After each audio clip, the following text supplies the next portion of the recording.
Episode చూసి ఇప్పటికీ లేనటువంటి మన మధ్య లేనటువంటి వ్యక్తి మీద ఇంకా కూడా చేస్తున్నారంటే ఎంత దారుణంగా వాళ్ళ బిహేవియర్ ఉందని, ఎంత మూర్ఖంగా వాళ్ళు ఆలోచిస్తున్నారనేది మనకు స్పష్టంగా అర్థమవుతుంది. కాబట్టి దీనికి సంబంధించి ఎవరైతే దీంట్లో ఈ ట్రోలింగ్స్ కావచ్చు, ఈ సోషల్ మీడియాలో ఈ విధమైనటువంటి వాటికి పాల్పడ్డారో వాళ్ళందరినీ ఇప్పటికీ కూడా పోలీస్ యంత్రాంగం దీని గురించి పనిచేస్తూ ఉంది. కొంతమందిని ట్రేస్ అవుట్ చేశారు. ఖచ్చితంగా వీళ్ళ మీద కఠిన చర్యలు ఉంటాయి, కఠిన చర్యలు తీసుకుంటాము.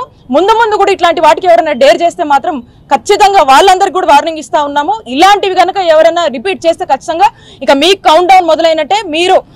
మీకు తగిన గుణపాఠం ఖచ్చితంగా పోలీసులు చెప్తారు.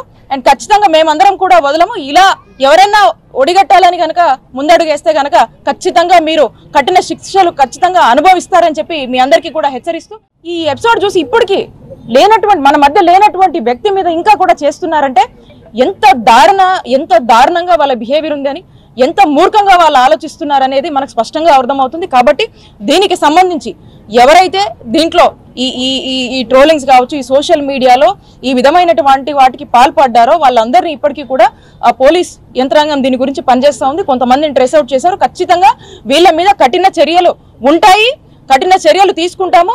ముందు కూడా ఇట్లాంటి వాటికి ఎవరైనా డేర్ చేస్తే మాత్రం ఖచ్చితంగా వాళ్ళందరికీ కూడా వార్నింగ్ ఇస్తా ఉన్నాము. ఇలాంటివి కనుక ఎవరైనా రిపీట్ చేస్తే ఖచ్చితంగా ఇక మీ కౌంట్ డౌన్ మొదలైనట్టే.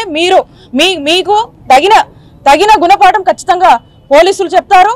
అండ్ ఖచ్చితంగా మేమందరం కూడా వదలము. ఇలా ఎవరైనా ఒడిగట్టాలని కనుక ముందడుగేస్తే కనుక ఖచ్చితంగా మీరు కఠిన శిక్షలు ఖచ్చితంగా అనుభవిస్తారని చెప్పి మీ అందరికీ కూడా హెచ్చరిస్తూ